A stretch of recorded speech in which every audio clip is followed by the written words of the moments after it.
अरे बड़े मियाँ दीवाने ऐसे न बनो, ये जीवन कैसे जीना है हमसे सुनो। तो जिस उम्र में हम लोग चल रहे हैं ना, ये है मृत्यु की तैयारी। आज हम लोग यहाँ कई लोग जोड़े में बैठे हैं, तो एक न एक को बिछड़ना ही पड़ेगा। इसका भी आप तैयारी कर लो। क्या तैयारी करनी है? हमको अक्सर आपने देखा होगा जेंट्स लेडीज पे डिपेंड होता है। बाहर जाना है, मेरी पेटी बना दो, मुझे पानी पिला दो, मुझे खाना दे दो। ये सब आदतें छोड़ते चलिए। आप अकेले अकेले होंगे, इसकी तैयारी करना है।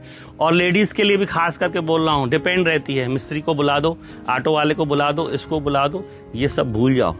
आप उनको सिखाओ कि नहीं ये नंबर लो, मैं नहीं करूंगा फोन, बात करो, ऑटो वाले से बात करो, टीचर से बात करो, इससे बात करो, ताकि आपके जाने के बाद हाथ न फैलाए, किसी बेचारापन नहीं आना चाहिए। व्यक्ति तब तक बूढ़ा नहीं होता जब तक उसके भीतर प्रेम है। आपने देखा होगा 50 साल 60 साल में जैसे जैसे लोग चिड़चिड़ापन, गुस्सा, फ्लक्चुएशन होता है, वो जल्दी बीमार होगा, बुढ़ा होगा, जल्दी मरेगा भी। प्रेम करो पड़ोसी से, घर से, भले कितने ही बुरे हों, कितना बुरा पड़ोसी हो ना आपका, आप अपना नेचर मत छोड़ो। चंदन के ऊपर कितने भी सांप लपेट जाए, चंदन अपना खुशबू नहीं छोड़ता। वैसे हमको बनना है। कितना भी पड़ोसी किस प्रकार का हो, आप तो मुस्कुरा के नमस्ते करो। दूसरा, एक जैन धर्म में पर्व आता है क्षमा, वो साल में एक बार आता है, आप तो रोज मनाओ ना। अपने घर में भी हमको वानप्रस्थ जीवन बिताना है। वानप्रस्थ का मतलब क्या होता है? पीठ अपने घर की तरफ, मुंडी जंगल की तरफ। आपसे जब सलाह मांगी जाए तब दीजिए, बिना पूछे सलाह बिल्कुल मत दीजिए। दूसरी बात, उनके काम का सम्मान करें। जनरेशन गैप है, वो जो काम कर रहे हैं ना, हम नहीं कर पाएंगे, हमने जो काम किया वो भी नहीं कर पाएंगे। तो हमको उनको जीवन स्वतंत्र जीने दें, उनका कभी भी उनके दखल अंदाजी बिल्कुल न करें। दूसरा, कल भी मैं समझा रहा था, आज भी समझा रहा हूँ, हम इंसान एक प्राणी हैं, पंछियों की तरह, जानवरों की तरह। उनके आप प्राकृतिक रूप को देखिए तो आपने देखा होगा, बच्चा जब पैदा होता है माँ बड़ा प्यार कराती है, दूध पिलाती है, उसको दाना खिला देती है, लेकिन एक एज आने के बाद उसको अपने से दूर भी कर देती है। तो हमको अपने से दूर करना है, उनके जीवन में कभी दखल अंदाजी नहीं करना है। और कई बार लेडीज को देखा है, बहू ऐसे आ गई, बहू ऐसे आ गई। अरे वो अपना घर छोड़ के आई है, अपना परिवार, अपना बचपन छोड़ के आई है किसी को, तो अपने पति पर भी हक न जमाएगी तो किस पे हक जमाएगी? आप अपने पति पे हक जमाते हो, आप जमाते हो ना। आपकी उम्र हो गई भले, तो क्या आपने जवानी में नहीं हक जगाएगा? उसको बल्कि सम्मान देना चाहिए। अपनी तैयारी कीजिए, हमें कैसे जीना है। आपने जो कमाया है ना धन संपदा, वो अपने ऊपर जरूर खर्च करें। मरने के बाद लोग लूट जाएंगे। और दूसरा, जो आपने जमा करके रखा बच्चों के लिए, क्या बहुत अच्छी बात है, लेकिन अपने जीते जी जरूर उनको जल्दबाजी मत करें। बहुत लोग करते हैं, अरे भैया मैं तो फुर्सत हो जाऊं, प्रॉपर्टी लिख के दे दिया, ये तुमको आया, ये तुमको आया। वो कभी मत कीजिए, वसीयत बना दीजिए। तो पैसा जो हमारा होता है, रुपया होता है, वो हमारी दूसरी औलाद होता है। पहली सांसारिक औलाद तो हो देख लिया आपने, भगवान ने जो दी। ये सांसारिक, ये दूसरी औलाद है, जो पहली से कभी कभी दूसरी ज्यादा काम आती है। तो अपने स्वास्थ्य की सुरक्षा के लिए इसको बचा के रखे, जाने के बाद तो ले ही जाएंगे। अपने संघर्षों की कहानी बच्चों को जरूर सुनाएं, लेकिन प्रेरणा के रूप में। कभी उनको ये एहसास न कराएं कि मैंने तुम्हारे लिए किया, मैंने तुमको ऐसा बनाया। एहसान मत जताएं उनके ऊपर।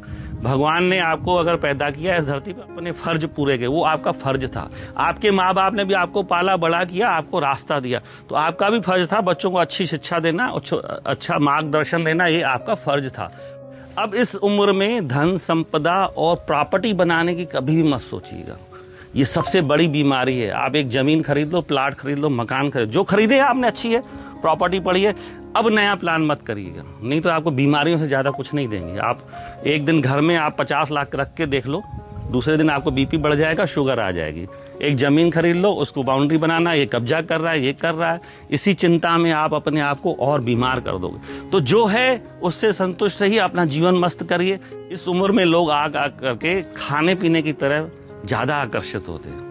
तो खान पान भी आप दवाई जैसे लो, सुबह 2 गोली, शाम को 2 गोली। जितना शरीर को ऊर्जा की जरूरत है ना, उतना ही लीजिए। अगर ज्यादा लेंगे ना, वो भी आपको बीमार करेगा और अस्वस्थ करेगा। तो उसको अपने आप को फिटनेस, अपने को स्वस्थ बना के रखना है। तो पहला जो है खान पान। आज सबसे अमीर आदमी जानते हैं क्या है? सबसे अमीर आदमी वो है, इस उम्र में आपको महसूस होगा, जो बिस्तर में जाते ही जिसको नींद आ जाए, सुबह उठते ही जो जल्दी से बाथरूम चला जाए, वो दुनिया का सबसे अमीर आदमी होता है। अगर पेट गड़बड़ है, शरीर में कष्ट है ना, तो आप सबसे गरीब आदमी अपने आप को मानोगे। 50 की उम्र के बाद देखिए छोटे मोटे कष्ट आएंगे, घुटना काम नहीं करेगा, आपका इस तकलीफ है, ये तकलीफ, उस तकलीफों को ध्यान देंगे तो जीवन नहीं जी पाएंगे। ये अब अपना एक दोस्त मान लीजिए तकलीफों को भी। आपके दर्द ठीक है, उसके साथ ही जीना है, खत्म नहीं करना। बीपी आपकी खत्म नहीं होगी, शुगर खत्म नहीं होगी, हार्ट खत्म, उनका ख्याल रखना है, नियमित जांच कराना है, डॉक्टर के पास जाना है, उनको केयर करना है खान पान से, दवाइयों से।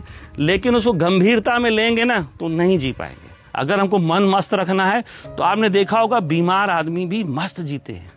आपने राजेश खन्ना की फिल्म आनंद देखी थी ना, कितना महीना था मरने के लिए, लेकिन मस्त जिया ना।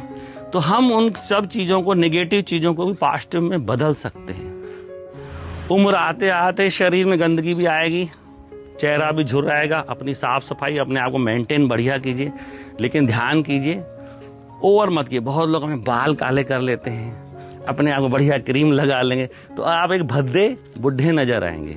आप सुंदर प्रौढ़ भी नजर, पेड़ बड़ा हो जाता है, घना हो जाता है, तो प्रौढ़ हो गया तो अच्छा लगता है ना।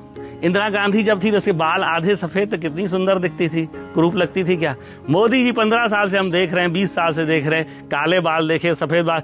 आज कल मैंने अभी उनका जन्मदिन पे वीडियो देखा, कितना सुंदर लग रहा था। अगर मोदी के बाल कोई काले कर दे, बताइए कैसा लगेगा।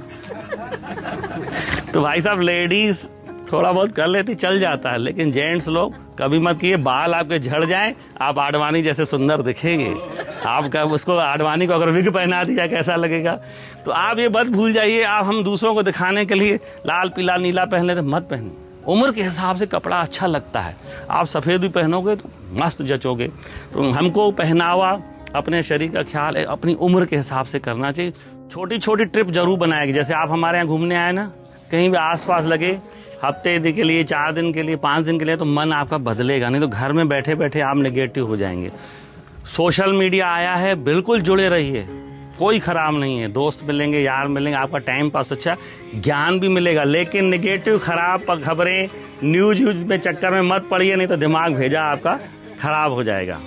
चलिए, आज की सभा समाप्त हुई।